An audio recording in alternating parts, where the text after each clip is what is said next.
of War Week Radio. Happy New Year, everyone. This is our first broadcast in the new year, 2017. And guys, this would not be an episode of War Week Radio without the counsel of our good friend, 3-decade fight trainer, the one and only Mr. James Gogue. James, how are you this evening, sir?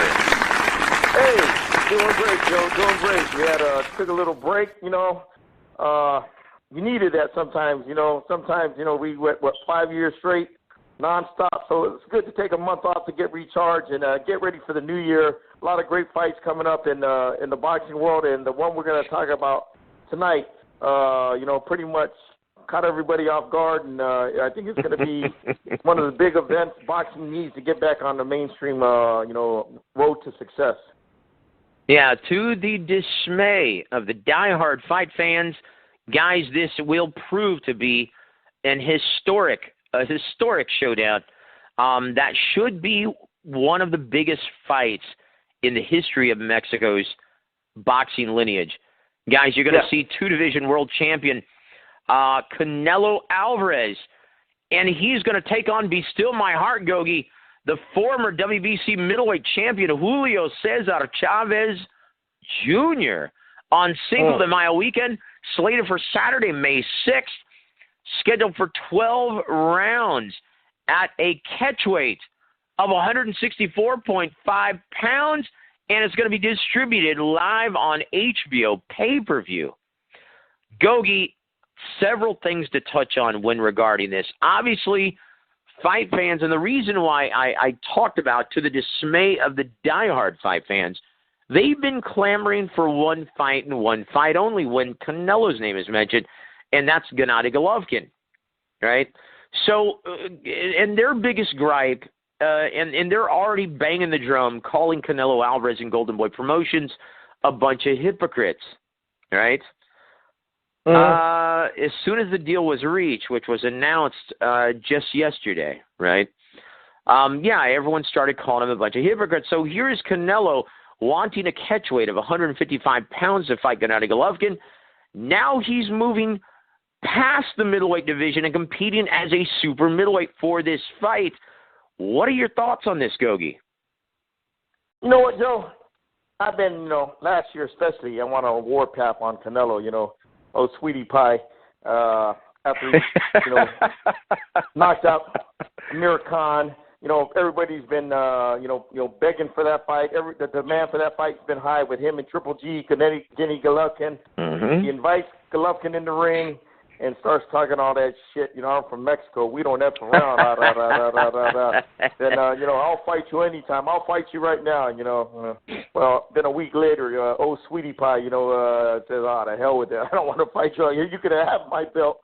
And, he took a lot of criticism for that. But, and I've been on the warpath on that, talking about that, the names I called them in the past. But anyway, this fight, if it leads into the Gennady Golovkin fight, the real fight that people want to see, I like it. And this fight, like you said, Joe, we talked about it earlier. This is the biggest fight in Mexico since two Mexican nationals fought, Marco Antonio Barrera and Eric Morales. And it's going to be a huge fight, whether it's in Vegas or hopefully it's in Dallas.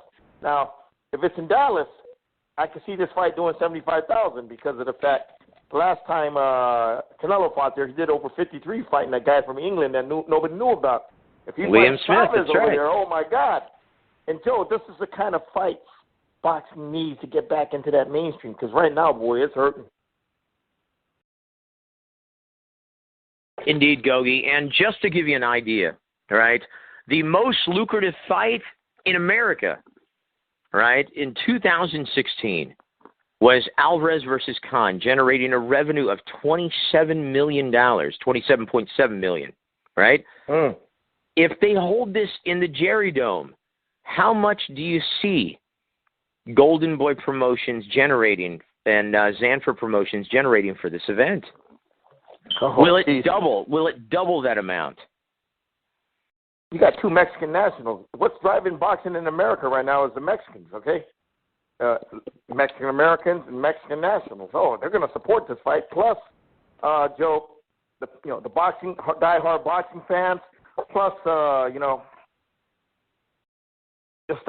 they'll trickle over to mainstream too because of the amount of the amount of the demand for the fight, especially if it does 75,000 fans. The mainstream will start covering it and everything. But as far as the Hispanic population, they're gonna support this fight.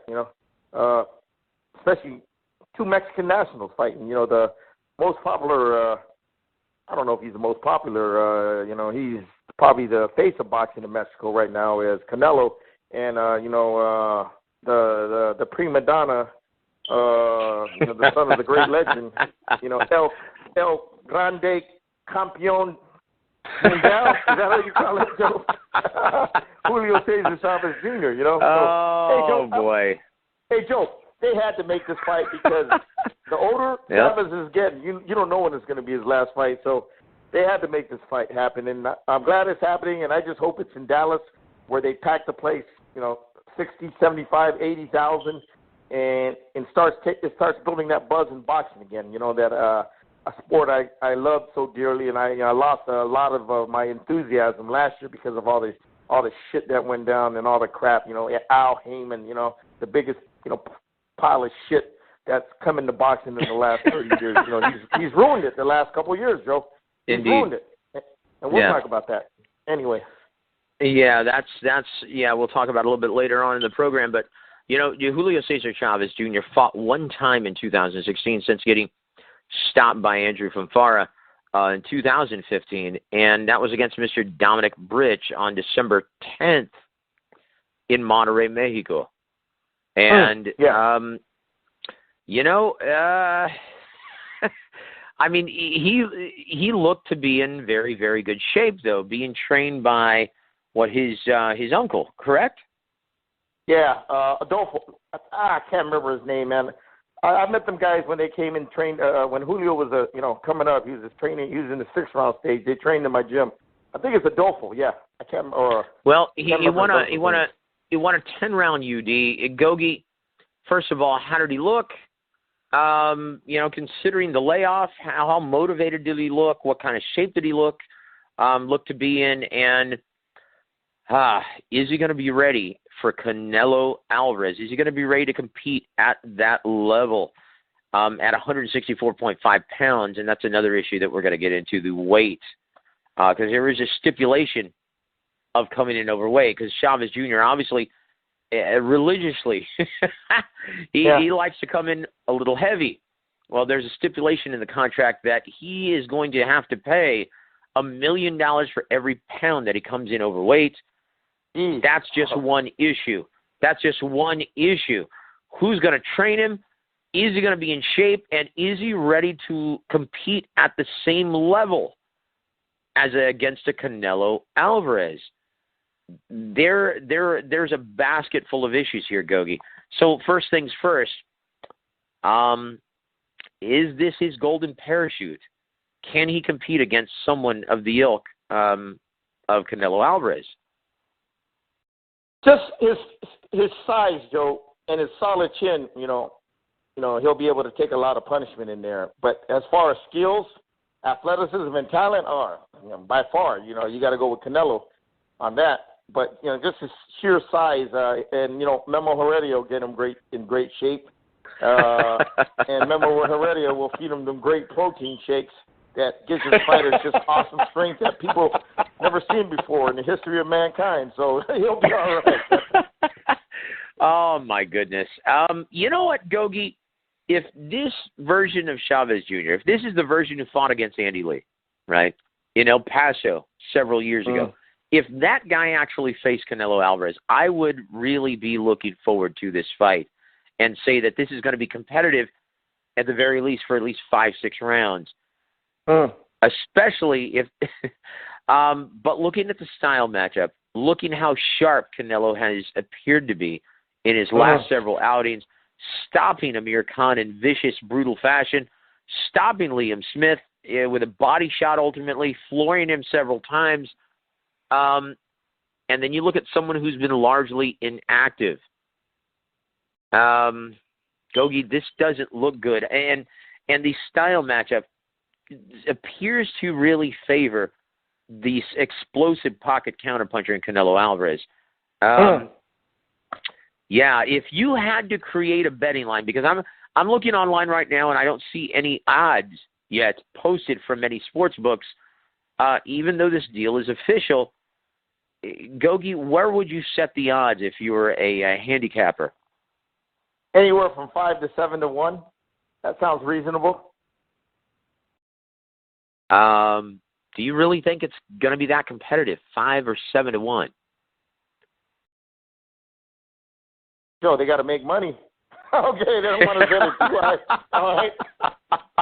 You got to think that they're not setting the line just to give a prediction on how competitive the fight is going to be. They set a line. They want to make some damn money. Okay, so I'd say 5 to 7 to 1. I tell you what. Let's look at the tape at this time. Julio Cesar Chavez Jr. We'll look at the bigger man. He comes into the ring at age 30. Can you believe it, Gogue?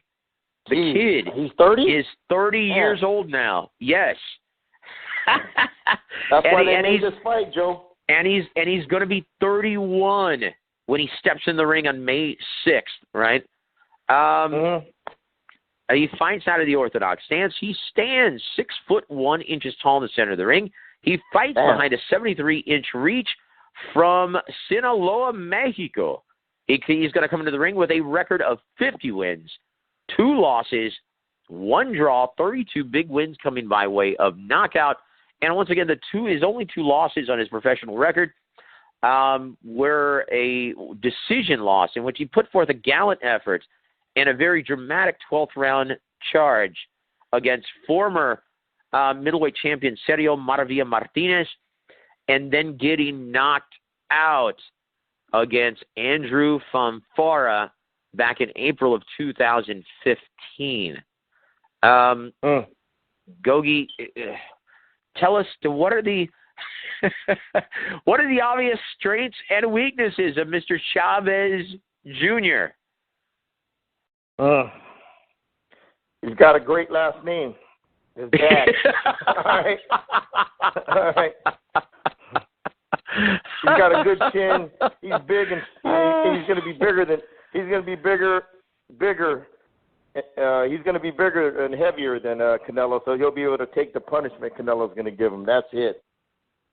He's got a great last name, Chavez, Julio Cesar Chavez Jr. That's his greatest strength. Wow, that's. Now, all the intangibles in which you actually stated, they seem to really point heavily in favor of, Canelo Alvarez. And tell you what, at this time, let's take a look at the tape for Saul Canelo Alvarez.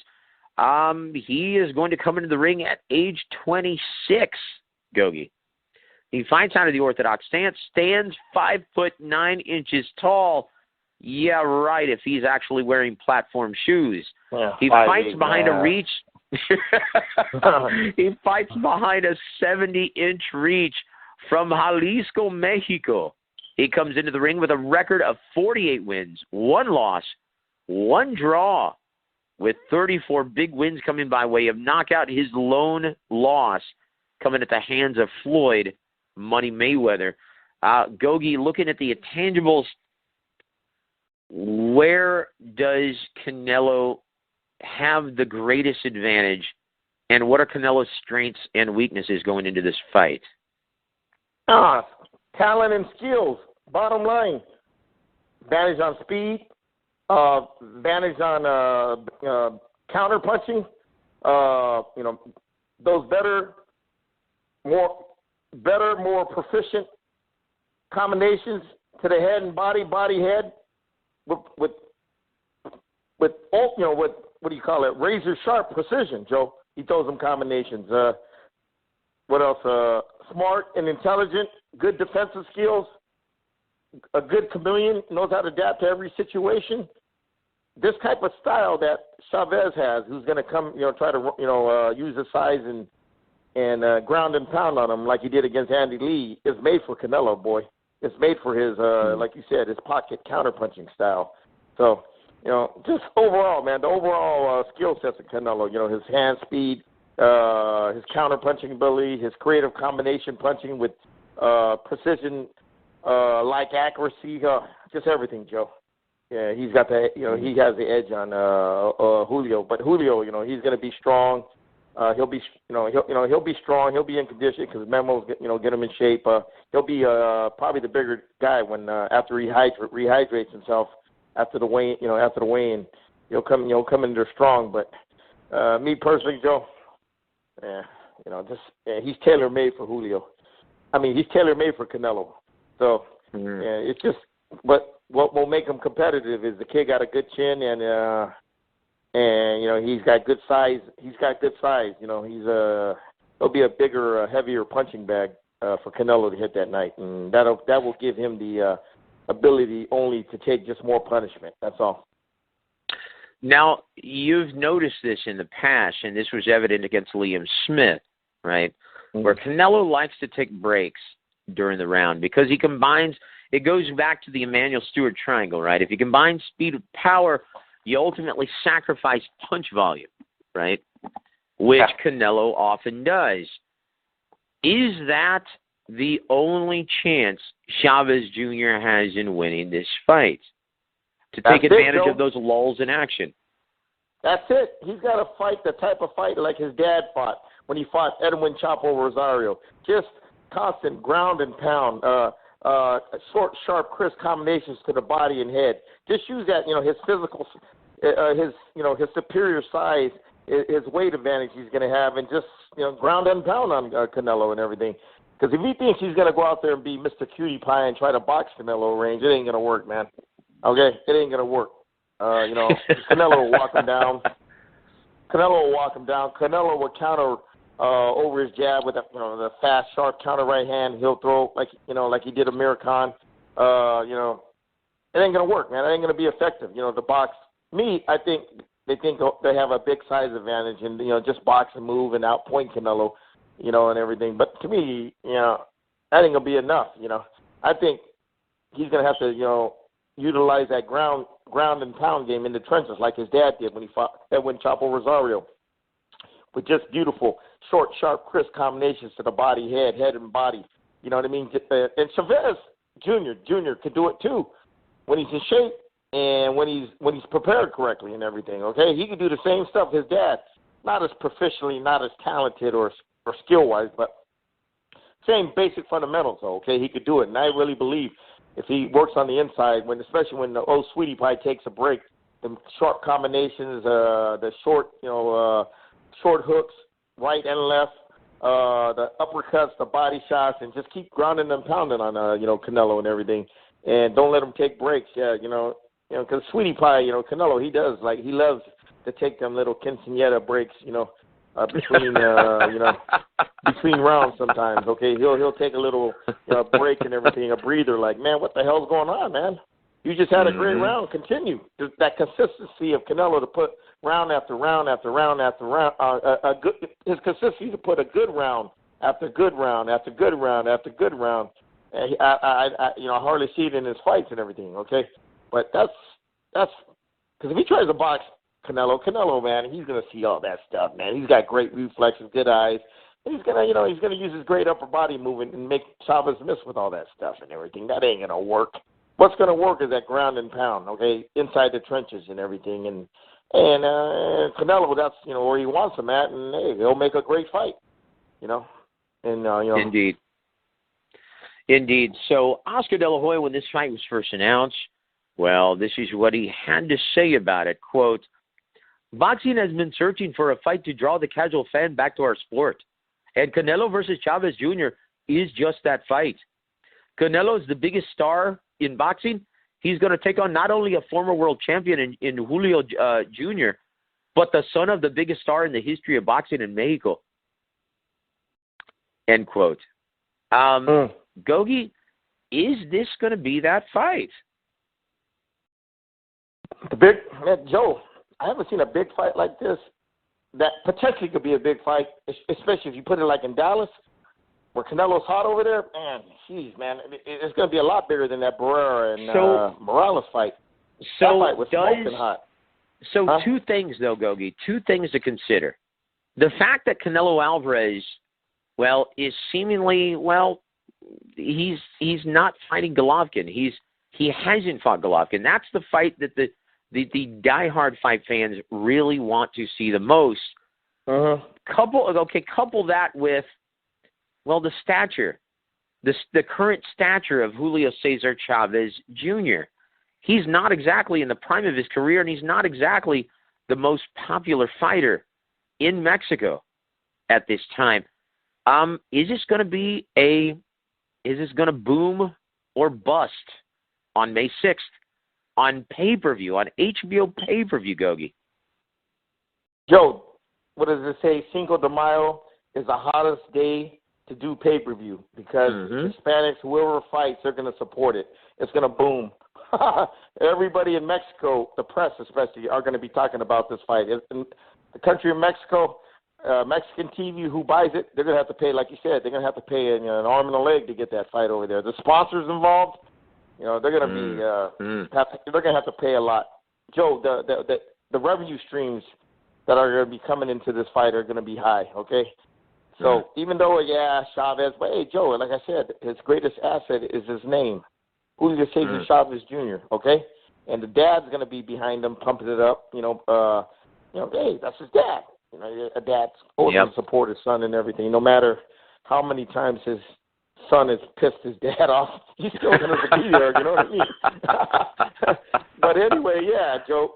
To me, people are down on Chavez and this and that, but this is Cinco de Mayo Day, the number one pay-per-view date in boxing for the whole year, and it's two Mexican nationals, and Mexicans are driving boxing in America. Mexican Americans and Mexican nationals. So, Joe, especially Joe right now, if Canelo could do 53,000 with Liam Smith, well, goddamn, what can you imagine with a well-known guy like Chavez Jr., a guy that's well-known with his dad behind him? Oh, geez, I don't know, Joe. I think they could do 75,000, 80,000, and to me, that's being, that's being realistic. What do you think? You know what? I think that, this is going to do a huge gate. And they would be foolish, I think, to, deny Jerry the opportunity to actually host and stage this event. Now, looking at pay-per-view numbers, though. Okay, the pay-per-view platform isn't exactly at its healthiest state in boxing. Yeah. What do the numbers look like in this age of piracy, as well as, the unpopular sentiment throughout America of boxing currently? Me, Joe, they got to correct that piracy crap. And indeed. Once they do that, I can see this fight doing over $500,000. I don't know. I'm not no pay-per-view expert, but Mark Tappet, I have to give him a little tweet and what's his opinion, the numbers he'll think they'll do. But I figure 500. I mean, I don't know what they budgeted this fight. I know Chavez Jr., they offered him $5 million, and he complained about that, so they probably made the offer a little bit richer. Canelo's going to get anywhere from 10 to 15 million, so they got to budget it around that, Joe. They got to budget around that, maybe 500,000-600,000. But Joe, don't forget, two well-known guys like that, people aren't going to fight a pirate. They're going to just, it's going to be like they're not going to be behind their computer and wait on Facebook. I think they're going to go out and buy this thing and, have a good barbecue and everything, with friends. Look at Conor McGregor, who's currently the biggest draw in combat sports at this time. His last two pay-per-views, respectively, pulled in 1.3 and 1.5 million viewers, respectively. Do you see it even coming anywhere close to that, Gogue? Nah, I can't see that. Nah. I wish. It'd be great for boxing if it did that. But I got to be realistic, too, you know what I mean? Well, looking at the style matchup, do you think, because I can't imagine, unless Canelo just pulls out a bat and uncorks it on Chavez Jr., I can't imagine this matchup not fulfilling everyone's expectations in terms of action and drama. Do you think that's going to go a long way in trying to attract the mainstream and casual sports fan once again? Joe, if they market it good, right now, I know the Mexicans are going to support it. Okay, that's great. Now you get people besides Mexican, other ethnicities like Puerto Ricans, and who are big boxing fans and everything, African Americans, the Anglos, and you start getting people like that to support it, everybody chips in and everything, yeah. But Joe, if they market it good, like I think they're going to do, go on, especially hit Texas, go to the Texas markets, to do the press conferences, where the pay-per-view sells strong, Joe, Southwest U.S., Texas, New Mexico, Arizona, California, okay? Hit those markets and maybe New York, and you know what I mean? Just like they did when Oscar De La Hoya fought the dad, Chavez Jr., okay? They went on a multi-city tour, and the main markets they hit were them strong pay-per-view markets like San Antonio, okay? I think they hit Houston. You know what I mean, Joe? Just do the same thing. Just market it right and do a good promotional tour, and the 24/7. Do the 24/7. But God, Julio Jr., please don't go out in the living room with your underwear and start hitting the pads with your coach. Remember that, Joe? Please don't do that, man. Oh, you're talking about, in his preparation, the embarrassing, humiliating preparation for Sergio Martinez, in which he stood up Freddie Roach at the Wild Card Gym several times, trekking out to L.A., moving couches, training in his underwear in his living room. Yeah. Embarrassing. Not the, and his dad is there passionately trying to actually coach him and give him instruction, and he just walks on by him, ignoring the living legend. Yeah. And let's just hope the build-up to this fight isn't anything like that, Gogue. He did this on 24/7 where everybody saw like, what the heck? It was embarrassing. And Gogue, if it weren't for that 12th round, he would have been a laughing stock overnight. Exactly. Because, yes, that was embarrassing. That's not how you win fights. So, this is it. This is the last chance saloon for Julio Cesar Chavez Jr., El Gran Campeón. Yeah. So, I tell you what, Gogue, there it is. Your big event, so far the biggest event of 2017, slated for May 6th. Tentatively scheduled for the T-Mobile Arena, but nothing's official. Hopefully this will go to the AT&T Center in Arlington, Texas. Yeah. So hopefully it'll go there. But Gogue, your final thoughts on this matchup before we sign off from Warweek Radio?